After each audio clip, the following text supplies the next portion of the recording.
Hey, good evening for those who are in the eastern part of the world, and good afternoon or probably good morning for those of you in the US or probably in the Europe.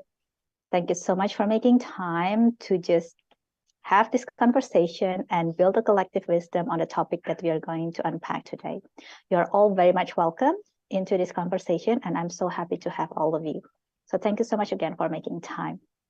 So this is part of our regular program whereby every month we will invite a speaker who will share knowledge and experiences, and then we can use that as a jumping board to really create again a collective wisdom on the topic that we're going to talk about.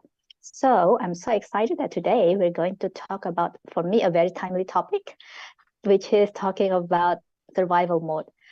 The title is Are You Stuck in Survival Mode? And we are going to unpack what is really survival mode and how one can respond in a better way when experiencing survival mode. Because I think survival mode is something that everyone will experience every now and then. Life is not all roses. Sometimes we experience hard things, and as human, I do believe we can experience hard things and we can do hard things, but there are things that we can do differently to make the hard things more bearable and not just go through it, but really grow through it. So truly, I'm so excited to unpack this together with you. If you are already in the Zoom, or rather we are streaming this from Zoom. If you're already in the conversation room, just say hi so that I can acknowledge your presence.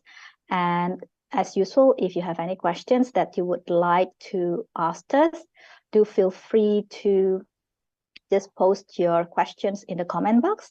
I will check the comment box every now and then so that we can really have this conversation as a two-way conversation. Okay, just as a reminder, hi, Wanaka. Thank you for joining us. Okay, just a reminder of our values. And as usual, I'm going to just refresh us because this is actually a program that is hosted by Busur Mas Foundation, which now I am serving as the chairwoman. And as a community under the Busur Mas Foundation, we are really all about growth. That is one of our core values. And that is something that we will continue to do, keep moving forward. And this event, or rather this program that we offer up, is also one of our way to facilitate growth in our community. So this is why we keep doing this, because again, we want to facilitate growth in our community. Another value that we will continue to uphold is about positivity. So as a community, we will try to really grow from year to year our positivity. It's not about denying that there are negative experiences in our life, but rather to embrace those negative experiences, yet respond positively when we embrace that.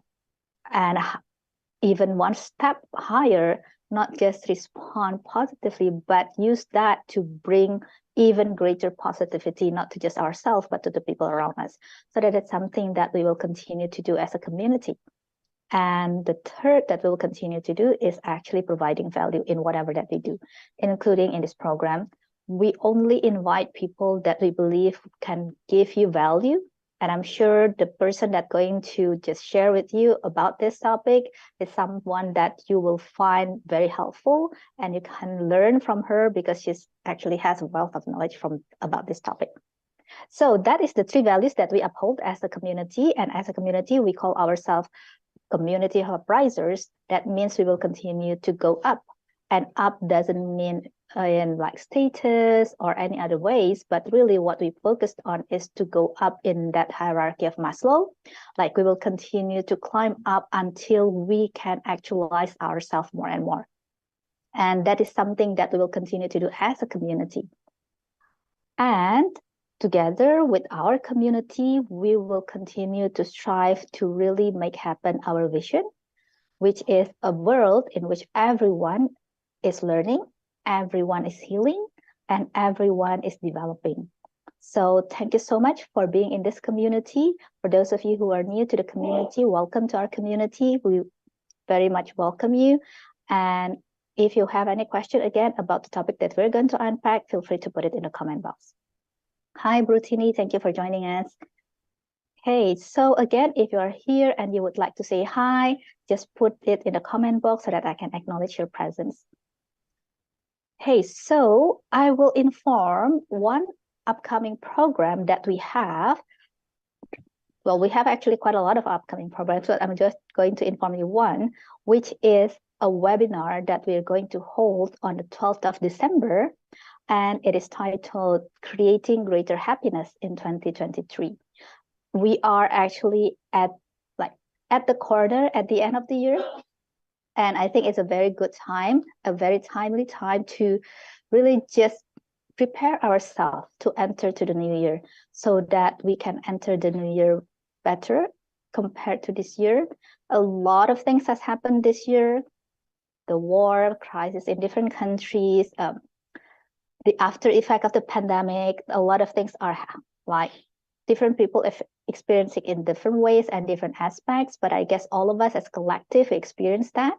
And I think, again, it's better to really equip ourselves so that we can enter the new year better prepared. We don't know what's ahead, but we can definitely equip ourselves. So I would very much welcome you if you would like to come for the webinar. Again, it's on the 12th of December. It is at 7:30 to 9 p.m. GMT +7, which is Indonesian time, Jakarta time. So if you're interested to know more about this, you can contact our person in charge, which is Gerna and also Cynthia. And actually, it's on the screen. You can take note of their contact number, or you can also follow us on our social media. We are on Instagram and we are also on Facebook. So you can get updated on the programs that we are offering you from time to time. And this event is actually also on our social media. So if you want to look up our social media, feel free to do so. We would be glad to just connect with you on our social media. So that's one that's sort of like the closest that's coming from now. And again, do feel free to join us. It is a 1.5 hour webinar. So it's quite short, but it's like short, sweet, and full of value. So I will very much welcome you to just have this conversation about creating greater happiness in 2023. And now we are going to dive into our topic. And before I invite our speaker to come on the screen, let me read her bio so that you can get to know her a bit.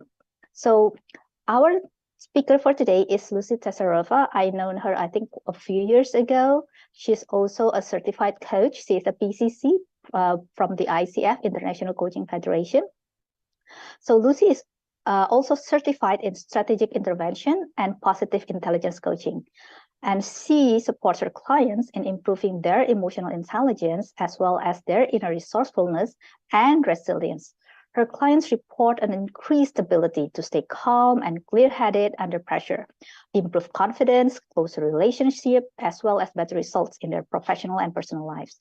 Her new company, Mindfittery, brings the benefit of positive intelligence to the workplace, providing a unique voluntary employee benefits program that focused on improving employee well-being, relationships, and performance. So if you would like to follow her, she's on LinkedIn, and also Mindfittery is on LinkedIn, and they are really focusing on mental fitness, resilience tips, updates about her future events and programs. So that's a bit about Lucy, and now let's welcome her on the screen. Hi, Lucy. Hi, Ellen and everybody. Thank you so much for having me. My pleasure. What a joy and privilege. My pleasure, really, and our pleasure. And thank you so much for making time. For those who does not know, probably this is at Lucy's place. It's very early morning. So we are actually very privileged to have her making time in her early morning for us. Thank you again for that. There's no better way to start a day. I like that positivity. With a beautiful community. Wow, I love that. Thank you so much. Thank you. So yeah, So let's dive into this topic about survival mode. And that's very interesting because you are also a positive intelligence coach. And I think you can bring so much into this conversation about survival mode. And I know you also explore this topic about resilience with different people. So I think that's also very related when you talk about survival mode. So just, I guess, as an introduction to those who are listening and watching, what would be your definition or your understanding about what is survival mode? Beautiful question. And I like how you say, what is your definition? Because I believe that is specific, very, very personal. We all share the experience of being in a survival mode, but how it manifests for ourselves, it can be different. Yes. So for me, survival mode is whenever I feel fear, anxiety, I feel these negative things about myself, judging others.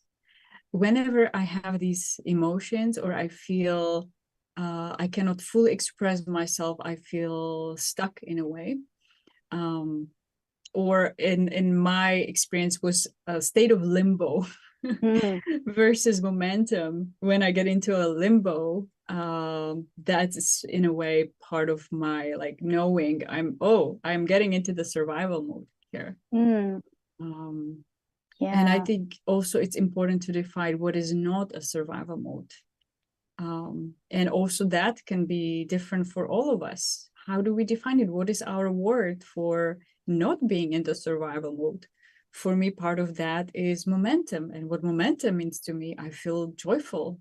I feel inspired. I feel empowered. I feel vibrant, energized, or peaceful also. That could be a peaceful momentum, I don't know. But I think part of that is in a way, I also had a word of like the state that I want to be in was like a state of powerful presence. That has all these ingredients in it, for me at least. So I invite all of us kind of to pause and notice, like, what is it for me? How do I know when I am in the survival mode? And how do I know when I'm not? And just learning about the symptoms that are for ourselves and the signs. Yeah, I think I resonate a lot with what you said, because like you said, everyone experiences survival mode, but they experience it in different ways. Like everyone is unique in their own experience, though survival mode is like a universal phenomenon. Yeah. And I really love the word that you say, it's sort of like a limbo, that sort of imply there's confusion about how to get out of here, and feeling overwhelmed by all these experiences and emotions probably, and thoughts that's coming in my inner self. And as opposite of that is really the momentum that you described. And I actually quite like also when you say that word peace, because peace for me is also, at least again for myself, which may be different from different people.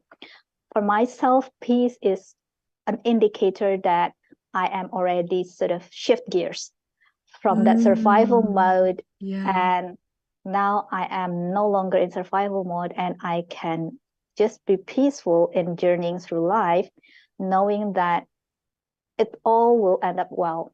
No matter how it will end up, it will end up well. And I love that. Yeah. So you're about to say something. Thank you. I didn't mean to interrupt. No. I wanted to build on that. What I heard you say, kind of there's this peace and almost a sense of certainty. The word certainty came up for me, because that's another like a distinction of when we are uncertain, when there's lots of things happening, be it illness in a family. And I know your father right now is not feeling well. I'm glad he's recovering. Be it illness in the family, be it even a job loss, be it a loss of somebody in our environment, be it just a lost relationship, or financial struggles, or COVID. Yeah. And all the uncertainty. There's so many uncertainties. Things just change. And now we are stuck in like, okay, I need to do something. And I don't know, there's so many changes and shifts and unknowns. So that sense of uncertainty, it's usually also connected with the survival mode versus when there's the peace that I'm going to be okay no matter what. There is that certainty, that one thing that actually we can go back and focus on, and that actually can help us to get into the other mode, however we call it, thriving or flourishing, whatever the word for each of us is. Yeah, that's have been my personal experience, to keep coming back to that state, because for me that's sort of like a state, and there are things and ways that I can do to keep coming back to that state. And it's sort of like, I imagine sort of like that's my home, but at times things happen and I have to go out of my home, but I can come back home. I love that. Like having your own internal peaceful home, where you can come back to. And I also love how you are actually mentioning, it's a process, and it happens. I fall out, I get out, and I know I can always come back. And it's a really, even at the beginning, before I came on, actually, I loved what you mentioned of, it is a part of life. And hard times are normal part of life. And I believe that actually knowing and realizing that the suffering, the pain, that is a normal part of life. Instead of, and in a way, accepting it can also help us actually get out of the survival mode. It's like one of the first steps versus resisting it. Oh, this shouldn't be happening, which is part of our also normal reaction to resistance. But actually going from the first shock and resistance towards acceptance of this is also part of life, I believe is also supportive and helpful in getting unstuck from the survival mode. Yes, I guess so. Because I guess when we stay in that, why is this happening to me? It's sort of like I'm powerless in this situation. Whereas when I accept that this is a normal part of life, and everyone is in the world, like no exception, is experiencing hard time, though it may be different, like the exact experience may be different, but the quality of hardness may be the same as experienced. Yes, yeah. So I think that really helps to, okay, so this is not a singular experience, like everyone experiencing this. And just like everyone else can go through it, I can also go through it. And I think that's sort of very helpful. I love that. And there are two things, at least two things I can share about it. One of them, you've mentioned at the beginning, positive intelligence. And may I share actually a little bit briefly here? Sure, would love to. Thank you. So one of the things, why is this happening to me? This is really bad. Or this person did this to me. This is bad person, or this is bad circumstance. Or, oh my God, I am so bad. How could I done it? And this is normal part of our thinking, unfortunately. And positive intelligence actually calls that judgmental voice a saboteur. And the main saboteur that all of us in a way share and have our own version of it, a judge. And so what is a saboteur? It's in a way how we learn to survive in the past. However, what helped us survive in the past may not necessarily help us thrive moving forward or be happy. Just like a small shoe when we were little was great at the time. As we grow, it would be really painful to try to wear the same shoe. Yes. So saboteurs in a way are the patterns of behavior, feeling, and thinking that actually create neural pathways in our brains. And when we can be stuck in the momentarily survival mode, when we are hijacked in a way by when we are triggered and our body and being reacts to it. And so amygdala, actually part of the brain, hijacks the rest of the brain, and our higher thinking goes offline. So at that survival mode, literally when our brain is hijacked by that survival part of the brain, we really don't have access biologically really much to think straight. So there's additional danger of being stuck in that survival mode, being stuck, being controlled in a way by these saboteurs. So the judging ourselves, judging others, judging the circumstances, knowing this is really bad. It's very difficult when we are stuck in that to see anything different. And another, let's say, there are 10 saboteurs. Another of the saboteurs could be a pleaser, when we have the tendency to please. And there's actually, you probably heard of the 4 reactions. That's when fight, flight are usually the most common referred to, but there's also fight, flight, freeze, and please is another one. And it's coming back to the pleaser, tendency to please others and not take of our own needs. So that especially if we are in the survival mode, when something happens in our environment with our family, it's so important to also know where is the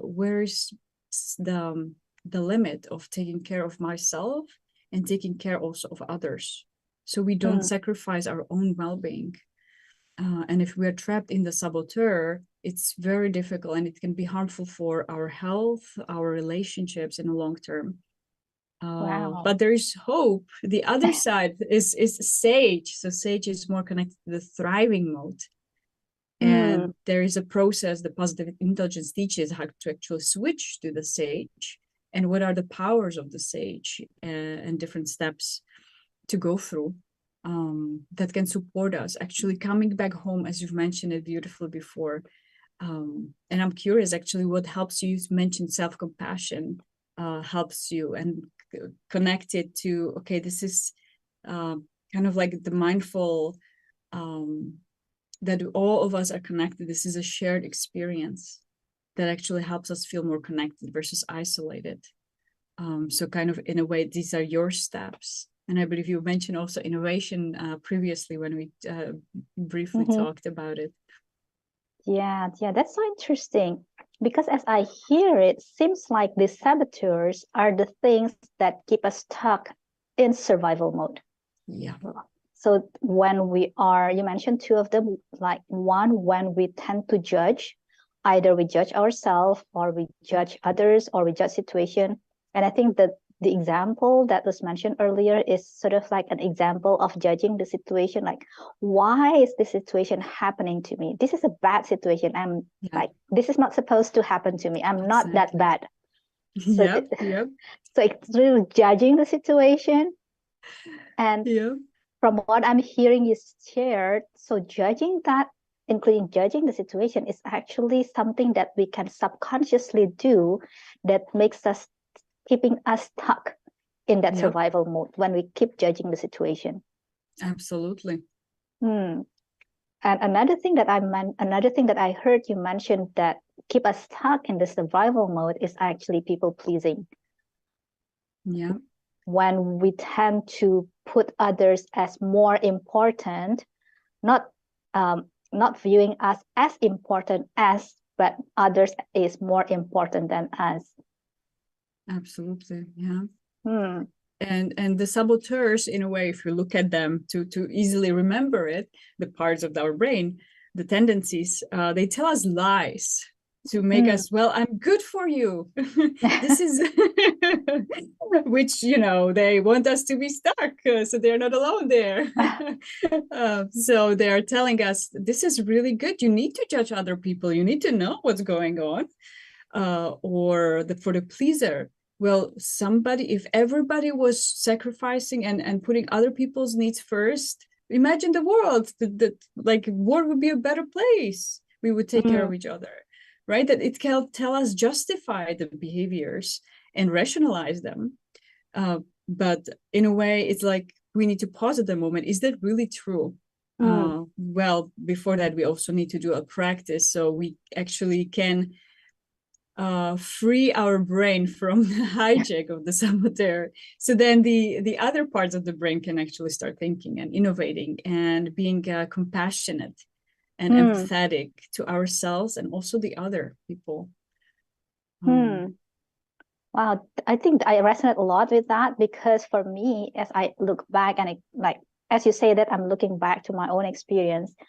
I come from that place where I used to consider people as more important than me. And I come from that place that believe is, as humans, we put others more important than ourselves, and everyone is doing that, the world is going to be a better place. But actually, I've come to know that it actually doesn't work that way. That people are as important as myself. I'm not less important, but I'm also not more important. I'm just as important as. And for me, like, knowing that does not immediately enables me to do differently. It does take actions to keep shifting to what I know. And like, I guess when you mentioned the brain, it's sort of like creating a new pathway in my brain that I am as important as other people, not less important, but also not more important. So I can make time for myself just as I make time for others. And like I say, be more compassionate to myself when I need that compassion. Yeah, absolutely. And I resonate with a lot of what you said. And I've been also, recovering pleaser here. I've been hijacked for a very long time. And I believe this is the good way to be. And there is a way, and there's actually being in service to others and being kind to others. And we need to always remember, I need to always remember, speaking for myself, knowing I have a tendency to be hijacked by the pleaser, also forgetting about all my needs and focusing on the other. And what happens then, I even created, because I was like, how do I get out of this cycle? Even if you see my hands, actually, I created this like a really physical manifestation of what's happening for me in that time. Like, I was focusing on the other, so giving all my attention, energy outwards. But what happened after, when I was not taking care of my needs, of my values, of what I wanted, what was important to me, and I was caring for the others, it happened a point where I got so exhausted, I had to close off, recover. For me, sometimes it was to isolate myself from others. I would say, you know what, I cannot do. let's take a break from community. I shared it even with the family members in the past. I had to take time to recover, because I gave too much. So now, and that's a vicious cycle, giving too much, burning out. It could be as a burnout also at the workplace, when we cannot say no to working more hours in an assertive, empowering way, and we kept taking on to please everybody, then there is a point where we completely get exhausted, and our other important things in our life suffer. So what about if we do this? We always have a hand, in a way, metaphorical and physical at times too, on our heart, and to know, what do I need? What are my needs, my priorities, my values? How do I feel about this? And also have an opening for others to hear, to have a conversation with them. What do they need? And have a balance. Both us, our space is important, our home, how we create it, and a communication with others is important, in a way, hearing also their needs. Wow, that's so cool, because as you mentioned that, what came to my mind is like creating a healthy boundaries. Yeah.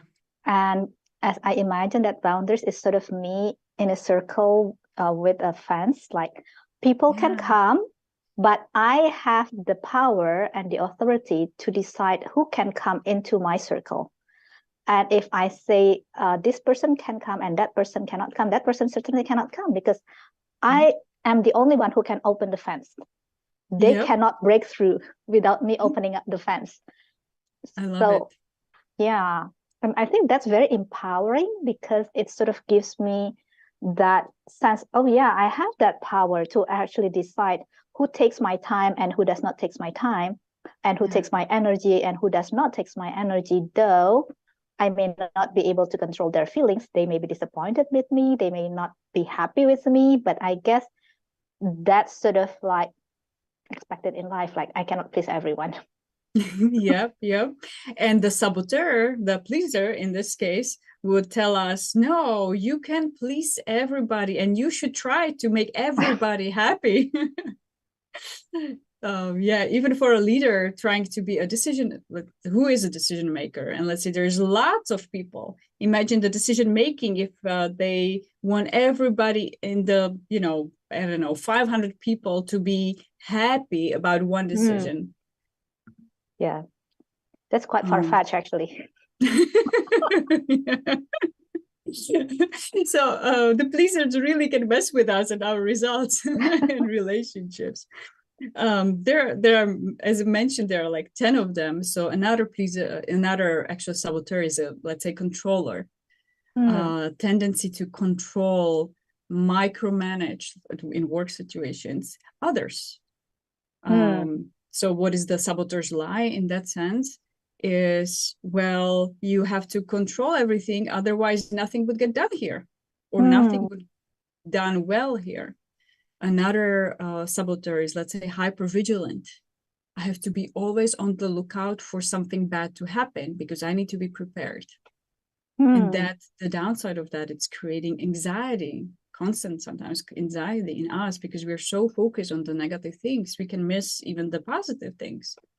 And also in the workplace or in relationships, the anxiety actually then spreads to that relationship and harms it as well. And I think one important thing to mention when we speak about the saboteurs, to notice they're not us. Like to have at home, we can be with the sage part of us. The saboteurs, we can change them. We can minimize them. We can hear their voice, but we don't need to listen to them. We can be aware of them. And actually, the more aware we are of our own patterns of behaviors, of our own, when I get into the survival mode, this is usually my pattern, or this is the saboteur that's usually there, keeping me stuck. Actually, having that awareness can be also empowering, because then we know what is the next step that I need to take to get out of it. Wow, that's interesting, because as you mentioned, there's 2 additional saboteurs. What came to my mind is sort of like these 2 sort of work from insecurity. Like there's this sense that it's not secure, so I have to do what it takes to make it secure. Absolutely. Yeah. That's actually the saboteurs. Whenever we feel like a disempowering negative emotion, that's also a sign we are hijacked by the saboteur. And there's actually regions in the brain that light up when they did the scans of brain. These regions actually, when we feel fear, anger, hate, anxiety, they light up. So we call them like the saboteur regions in the positive intelligence language. And whenever we feel peace, love, compassion, joy, happiness, there are more of the right side of the brain that light up under the scans. So it's like the sage region.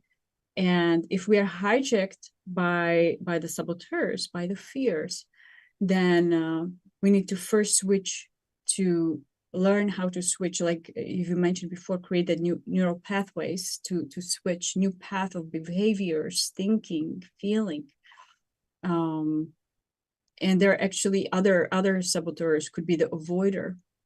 And what saboteurs do, they take our own natural strength that we all of us have different strengths, and they take the strength and take it too far or abuse it.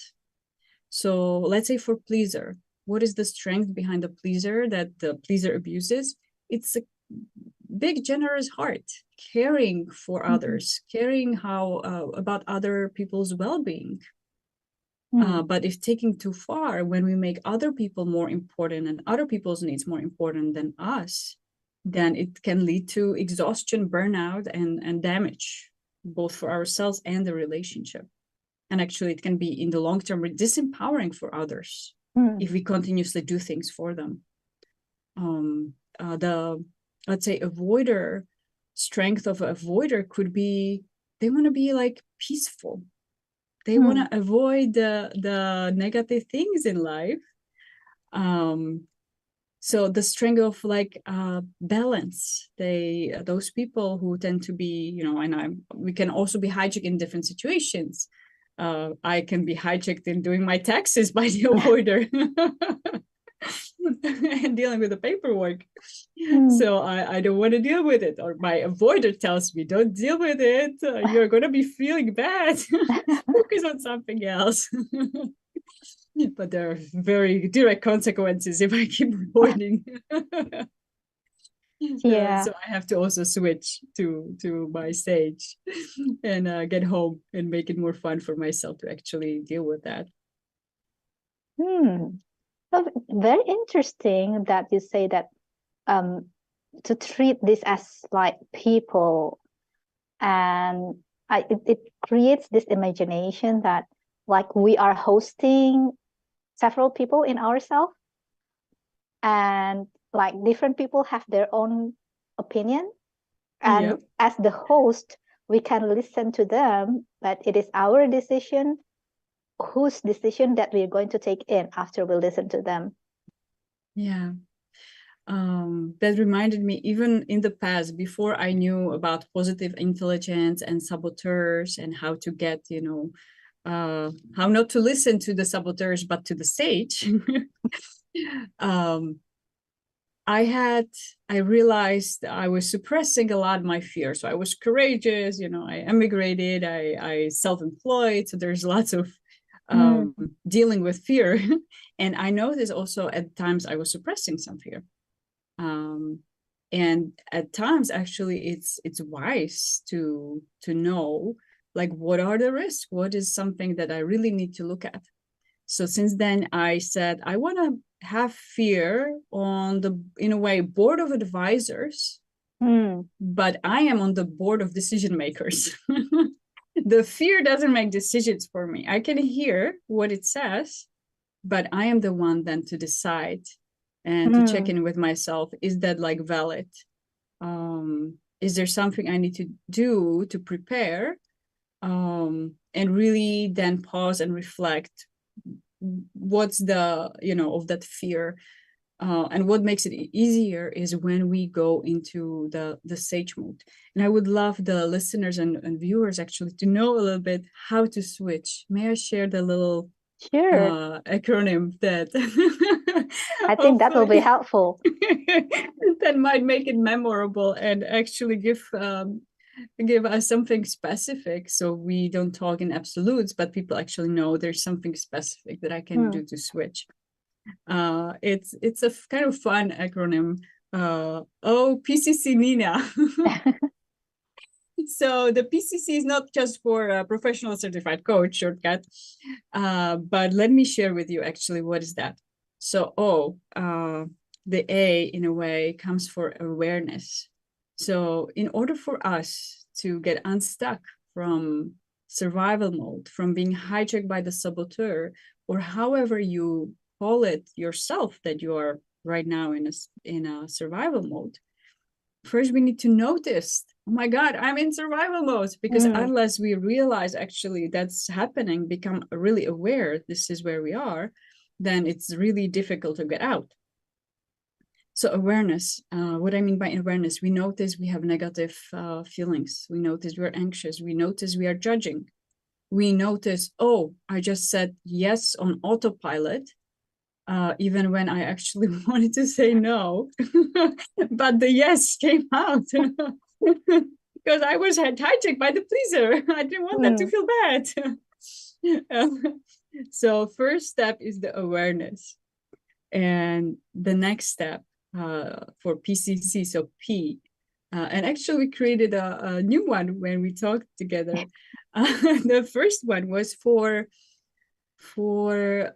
connecting with our physical body and being in the present, pausing. Actually, we pause. When I said yes to somebody that I actually didn't want to say yes, okay, oh my, I did that. Okay, pause. Sometimes just for us to, when our survival brain is hijacked, that pause is so important. Not to make decisions from that hijacked state. When we get triggered, when we are angry, not to send that email to release that tension. Let's say, right, the angry email, or say something angry to our partner or a friend. But really take a moment. Can share to others. Can I take a moment here for a moment? And there's so many techniques. We can just close our eyes and just take 3 deep breaths. And whoever is watching, just, if you like, just take a deep breath right now. Inhale, and hold, and let go. And just notice your body. How it feels, any tension in your body. In your head, in your neck. If there are any knots in your shoulders, just notice. And you can take another breath and hold and exhale. And let's take one more deep breath and hold and exhale. We can even put hands together and just rub the hands together. And we can actually do it even in the meeting with somebody, because that kind of feels normal. Still, people do that. And just notice all the sensations that we have on our hands, the temperature of our hands. If we are looking at somebody, talking with somebody, notice their face, their hair. What is the color of their hair? What is the color of their eyes? And just any sound. How does their voice sound when they're speaking with you? And actually that, I already felt a shift when I was just taking the 3 deep breaths. That creates actually calming of our nervous system. It helps us shift and put back online the part of the brain that actually can make wiser decisions. And sometimes it takes longer. Sometimes it takes a 30-minute walk, especially if we get triggered a lot, to know that sometimes it takes more time to shift ourselves into that state.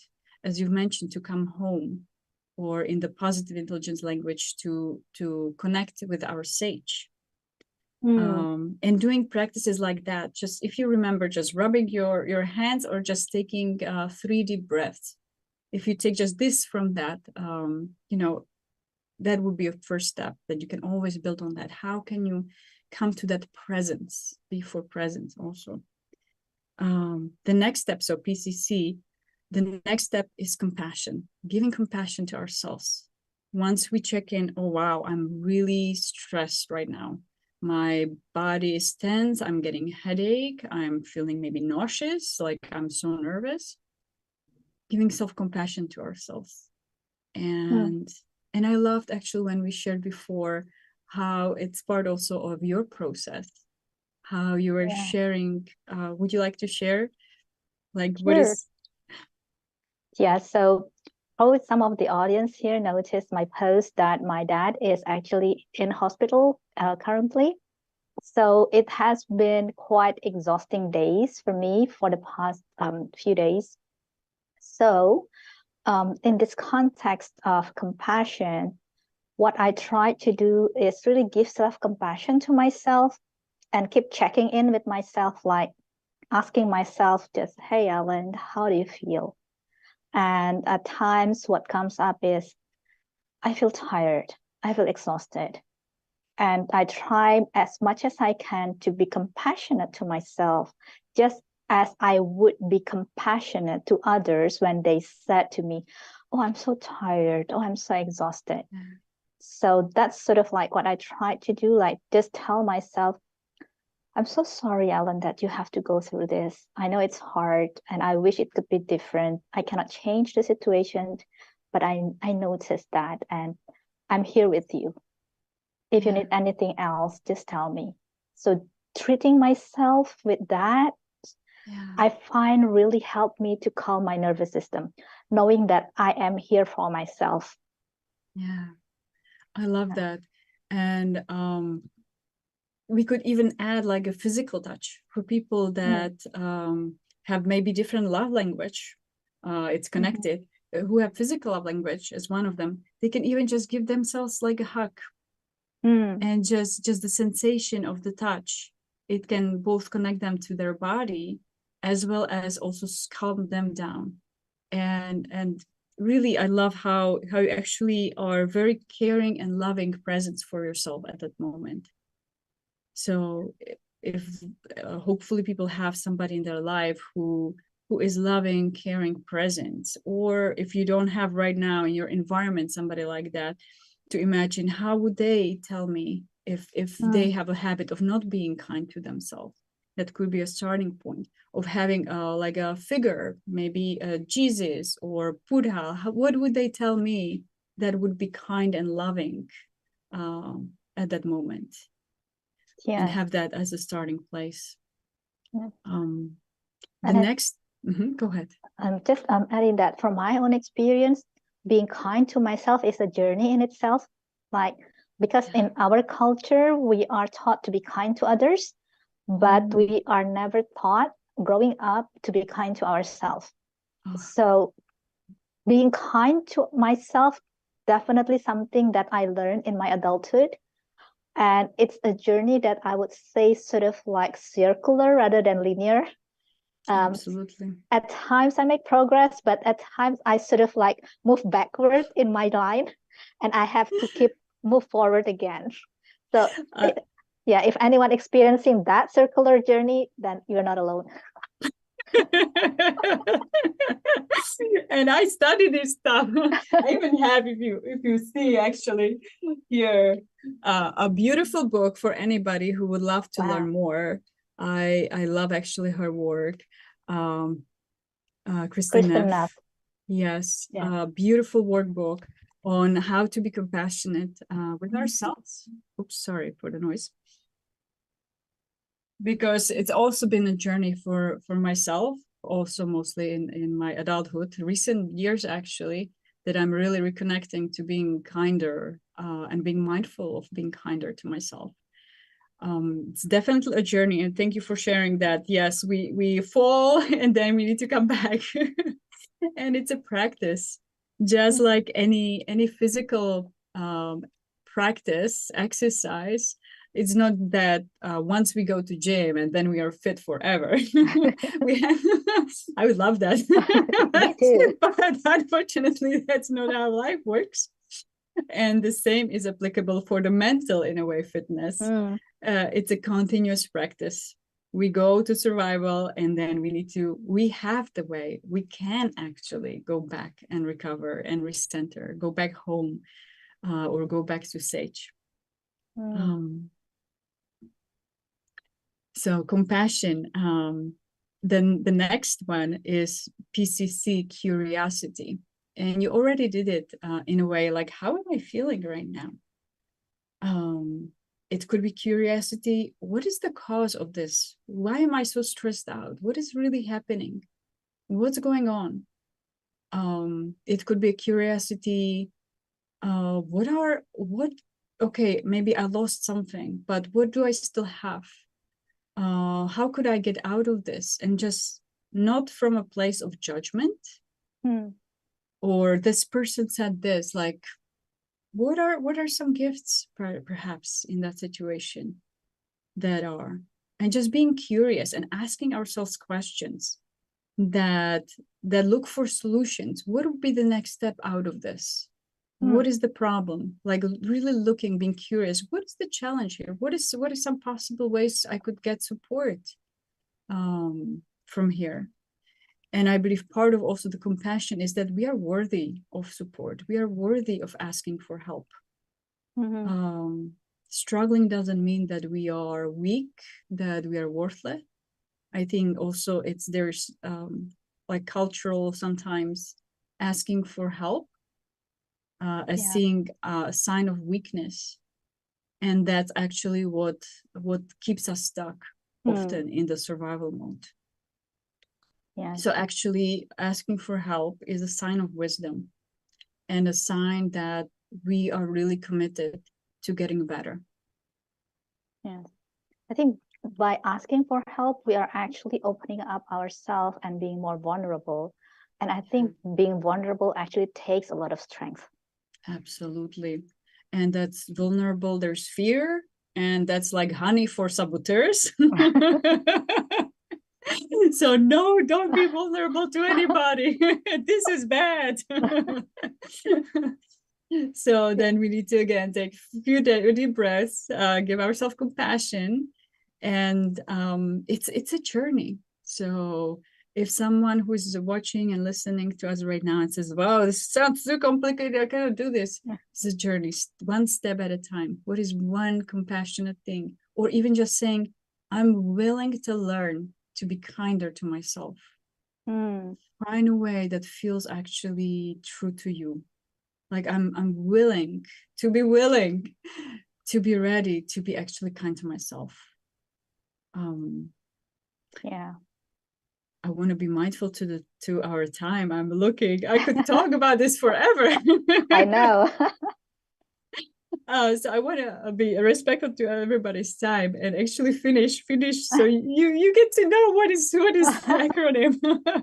Yes, please So do. what is the path? So Nina, the rest of the so after we are curious and looking at what's happening within us, what's happening with others, the situation, what's the cause, and for navigate, it's also a sage power, actually, curiosity, empathy, power to navigate. That's what we call in the positive intelligence, like the sage powers. That help us actually thrive and get not just get unstuck, but also thrive. So what I mean by navigate, looking at, okay, let's say 30 years from now, when I look at the situation today, what really matters here? What is really, really important? I believe that question can help us distinguish and see clearer what is really important and kind of help us see the next steps. So let's say if I spill a sauce on myself, like let's say I drink the water here and I spill it all over. Oh my goodness, I just made a fool out of myself. So embarrassing. Right, 30 years from now, nobody's gonna remember what Lucy did on one interview, right? So it's like, do I really want to worry about it much? Well, it really sucks, but maybe it's not that important. So it helps us really gauge the importance of things, because sometimes the things that we stress about maybe not that important in the longer perspective, the bigger vision, the bigger perspective. And also navigate can help us. How do I want to feel instead? Okay, I felt not acknowledged, I felt disrespected, or I felt alone. I felt afraid. How do I want to feel instead? And that also helps our brain too, because our brain wants to find answers. So it's important what kind of questions we are asking. So that question, how do I want to feel instead? What do I want to experience instead? Helps us actually focus, and our brain starts looking for solutions in, do I want to feel peaceful? So what is a way that would allow me to have some peace, have some certainty in this situation right now? What is a way, if I feel lonely, how I could connect with myself? How can I give my love to myself and care to myself at this very moment? And see what kind of answers come up for you. The next step is actually connected with, so Nina, N, navigate, in, innovate, another sage power. And it comes with, what is a new way that I could actually, what a 2-year-old child would tell me about the situation. What could I do differently? And that opens up new creative solutions. And there's been actually a research done, which I found really interesting, that when people ask themselves a question: how can I use my strength, what I'm good at, a little differently today? And just asking that question, how can I use my strength, or how can I share my gifts with others a little differently today? And just asking this question for 6 months showed increase of happiness and decrease in depression in people. There was one study actually done about that. So innovation, it can be really powerful. And just with one question a day, could be also a question. I know this is really hard. The situation is really difficult. What if this could be the best thing that ever happened to me or to us? What could be some possible gifts from this? And even when our mind, the judge, oh, this is really bad, there's no gifts whatsoever there ever. Let that question just be there. And our brain starts looking for solutions. You can get an idea in the shower. Wow, because of this happened. Actually, that could prevent even something worse from happening. Now I know what I didn't know. And so I can take care of this, actually. So that could be a gift, or I can share with others about this. So nobody else needs to go through what I've been through because I didn't know. So there could be different gifts that can come. And the last step is for Nina, is A for activate. So actually, we are not just having a mental process, but what is actually a thing, an action that's inspired action that I can take, that can help me get out of that survival mode, that can help me improve my resilience, my well-being, that can make me more happier, healthier, connected with others. What is at least one action I can take today? Wow. Thank you so much for sharing that. So, OPCC Nina. OPCC Nina. So when you're stuck in survival, if you can just say, oh, awareness, I'm in the survival. PP, what was the next step? Physical, oh, my body, how does it feel? So go through the steps. Oh, compassion, no. Curiosity, navigate, innovate, action. And I think it's I'm very interested with something that you mentioned about what gift is actually existing in this experience that feels hard. I guess that's sort of like you say, the brain loves answer, and when we ask a question, the brain seeks the answer subconsciously. So if we keep asking that question, what is actually that gift that exists in the hard experience? It creates immediately a paradox. It's coming to me as a paradox, like this is hard, but within this hard experience, there are gems that I can find if I am willing to be open to just notice the possibilities that there are gems in this hard experience. The image that came to mind, or the saying related to that, is there's the saying that no mud, no lotus. Oh, that's true. Yeah. So sometimes we need to go through these difficult times, have the mud. And when we are in the mud, stuck in the mud, it sucks. But how does lotus grow? It grows out of the mud. So there is a lotus possibly in all the situations. And as we are patient and we plant the seed of the lotus, of the question in a way, what kind of gifts and blessings could come out of this?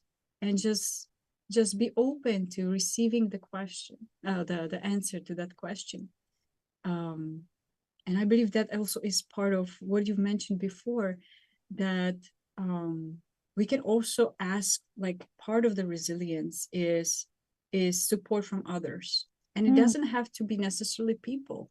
For some people, if they're having a strong spiritual relationship, be it with God, Jesus, Buddha, whatever the religion is, that could be a huge source of strength and actually support to get unstuck out of that survival mode.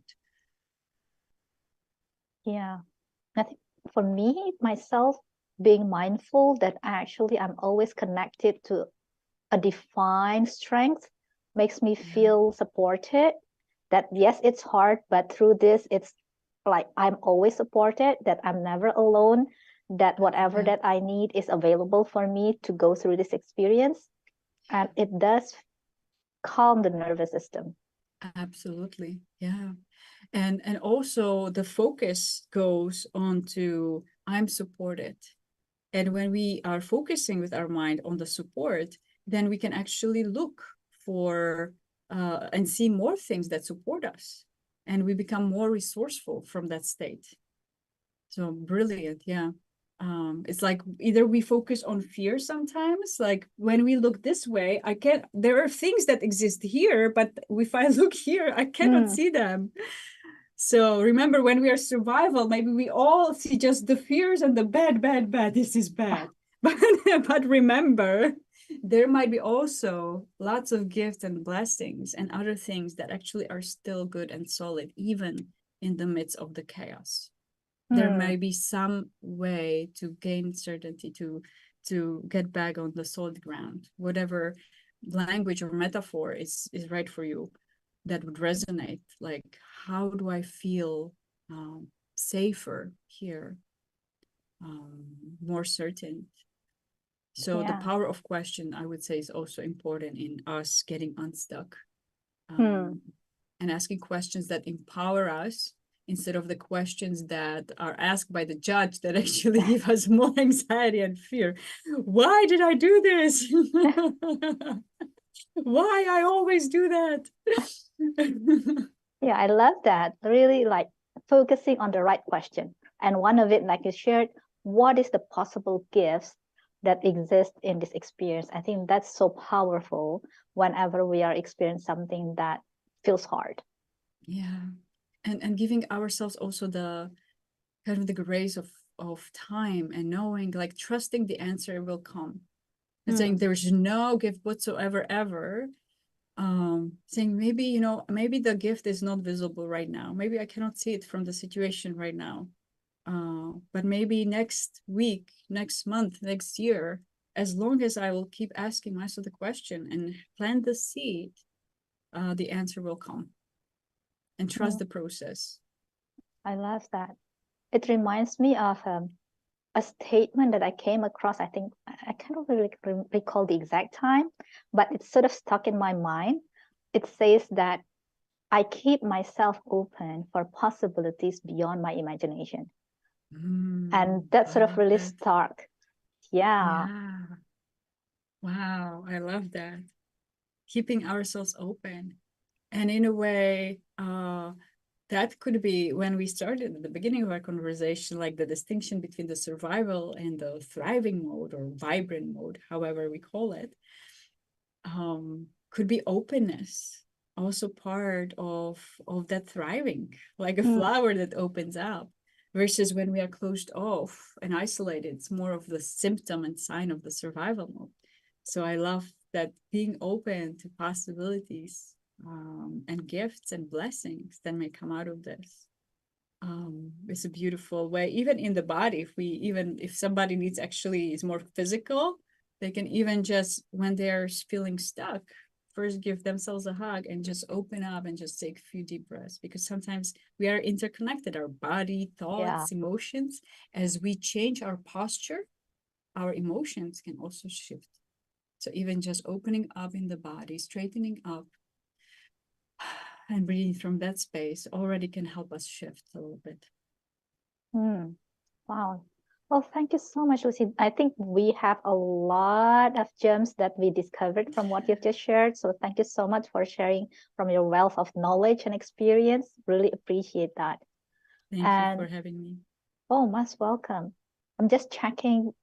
Seems like there's not yet any question. There's someone that give comments about their experience. Well, thank you so much, Ibu Esa, and also Fred Boutique for the encouragement. Thank you. Really appreciate it.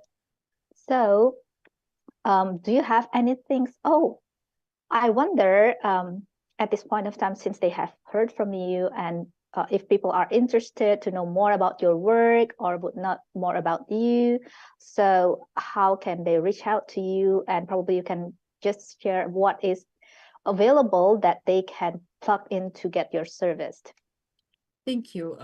Best way to reach me, LinkedIn or website, or actually email Lucie, Lucie, at mindfittery.com. Just send me an email, refer to our show. And I have upcoming, I'm just actually putting a new program together, which will be a quarterly and a year-long program. And for 2023, I'm creating a program of Year of You, where we actually go through, part of that will be the positive intelligence training.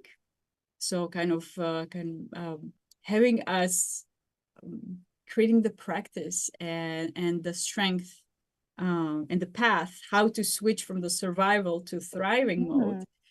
And also looking at our life whole, like doing a Wheel of Life exercise as part of the program, and looking at what are the areas of my life that are important to me, and what would I like to have happen in those areas, and actually having a community that keeps us accountable and supportive and engaged and makes it more fun. So at the end of the year, we can look back, wow, all these happened, and we can celebrate actually the growth and support each other in creating abundant lives that are thriving, that we get unstuck, or if we are, or at least get through some difficult times, because as you mentioned before, they will happen no matter what. It's part of life. So having that support to get us through and come back home to our peace, to our happiness, to more balanced state. So more information will come up. I don't have a page for it yet, but it's coming soon. So stay in touch on my social media or send me an email if you have any questions. We can also have a 15-minute call just to get to know each other and connect. I also provide a positive intelligence program. Again, I'm happy to share in more information with anybody who's interested. Wow, thank you so much. That sounds like a wonderful program. And I think that's so timely because, like I said, we are approaching the end of the year. And to look at the new year as a year whereby I can be transformed to the next best version of myself is something that's so precious. Well, thank you so much for the privilege of being one of the first people to hear that offer.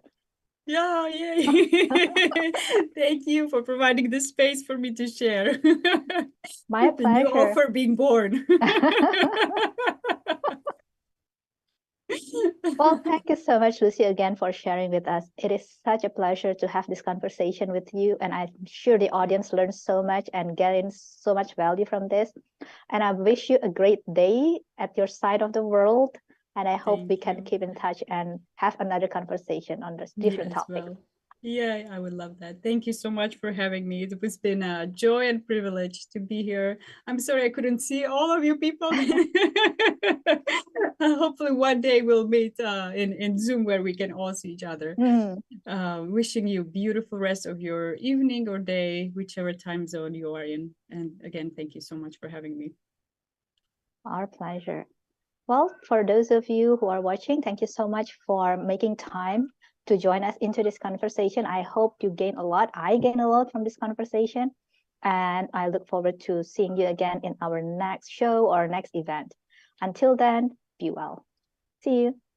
See you. Bye.